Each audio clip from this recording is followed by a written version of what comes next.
Bonjour, c'est parti pour cette troisième vidéo de cette série de vidéos spéciales ma valise beauté idéale pour cet été.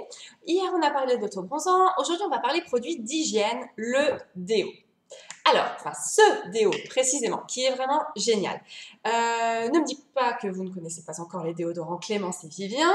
Si c'est pas le cas, écoutez vraiment bien cette vidéo. Si c'est le cas, eh ben écoutez quand même et puis partagez ensuite avec moi vos impressions sur cette marque et sur ces déos qui sont vraiment géniaux. C'est mon best-seller de l'année parce que vraiment ils sont vraiment super. C'est une marque super, composition super, efficacité au top parce que surtout l'été, le déo, il faut qu'il assure.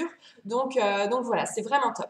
Donc, on entend beaucoup parler des déodorants naturels, bio ces derniers temps, en alternative donc aux déodorants chimiques qui peuvent contenir donc des substances vraiment controversées et qui sont néfastes à la fois pour l'environnement et bien sûr pour la santé. Donc déjà, Clémence et Vivien, c'est une petite marque française, labellisée vegan, cruelty free, donc pas de test sur les animaux, c'est vraiment important. Ils vous proposent donc 4 déodorants. La base est exactement la même. On retrouve dans ces déodorants une base de poudre en fait absorbante, le bicarbonate de soude et l'argile blanche, ainsi que des huiles essentielles, donc pour le parfum et aussi donc pour le côté antibactérien. Et donc, cette formulation-là va neutraliser les bactéries responsables des mauvaises odeurs, tout simplement. Il y a plusieurs senteurs. Donc mes deux chouchous que j'utilise au quotidien, c'est l'herbacée à la menthe poivrée et à la sauge et le petit nouveau, le poudré à la fleur d'oranger et à la lavande. Il existe aussi celui à l'ylang-ylang et celui au géranium et palmarosa. Donc voilà, ce qui va changer en fait, ce sont les senteurs et je trouve que la menthe pour l'été, c'est vraiment juste parfait. Alors, comment on applique ce genre de produit? En fait, eh bien, c'est une crème. Donc voilà, celui-là est presque vide, il a du succès à la maison. Donc celui-là, c'est une crème. Vous en prélevez un petit peu donc sur votre doigt et vous allez l'appliquer donc directement sous votre aisselle. De la même manière que vous appliquez votre crème de jour sur le visage, voilà, vous appliquez votre crème déodorante sous l'aisselle et voilà, il va vous protéger toute la journée. Vous pouvez aussi bien en remettre en cours de journée si vous le souhaitez, mais moi j'en ai rarement besoin. Il protège vraiment très bien, il ne laisse pas de traces blanches, enfin voilà, vraiment aucun souci pour ce déodorant qui est vraiment une excellente alternative à tous les déodorants chimiques qu'on peut trouver au supermarché par exemple. Une petite précision. Une cliente m'a dit être partie dans un pays chaud avec ce déodorant et en fait il a coulé. Il est devenu liquide. Alors effectivement, à partir d'une certaine température, c'est tout à fait possible.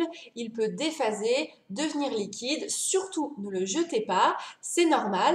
Si cela vous arrive, en fait, eh bien, vous le refaites fondre au bain-marie jusqu'à 35 ou 40 degrés. Donc de là, il va être entièrement liquide. De nouveau, vous allez pouvoir le mélanger pour remélanger bien toutes les phases. Et du coup, après, voilà, vous le refermez, vous le laissez se resolidifier et vous pourrez sans problème le réutiliser dès le lendemain une fois qu'il sera de nouveau solidifié. Donc surtout, pas de panique pour ça. On me fait aussi parfois la réflexion comme quoi c'est du verre, c'est lourd, c'est fragile. Eh bien oui, mais effectivement, on est sur un produit respectueux de l'environnement, un produit qui contient pour celui-là 88% d'ingrédients issus de l'agriculture biologique. Donc voilà, le verre est un matériau bien plus respectueux de l'environnement que le plastique. Donc effectivement, voilà, moi je trouve pas que ce soit une contrainte, c'est justement bien que Clémence et Vivien justement proposent un produit de grande qualité, naturel, et que tout suive et qu'effectivement le contenant soit en verre, quoi.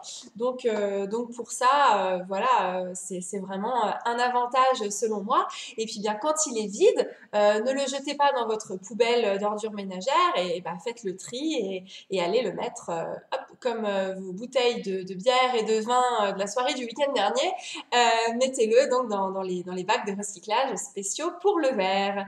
Voilà, comme d'habitude, je suis à votre disposition après la vidéo pour répondre à toutes vos questions. Et puis surtout, n'hésitez pas aussi à partager votre ressenti si vous utilisez vous aussi ces déodorants. Voilà, demain on se retrouve, je sors ma petite liste, demain on se retrouve avec quoi? On se retrouve avec les vernis, oui, mon autre grande découverte de l'année, mon grand coup de cœur aussi, les vernis Colorizi, qui sont donc des vernis Nine Free. Je vous explique tout ça demain. Très bonne journée, à demain.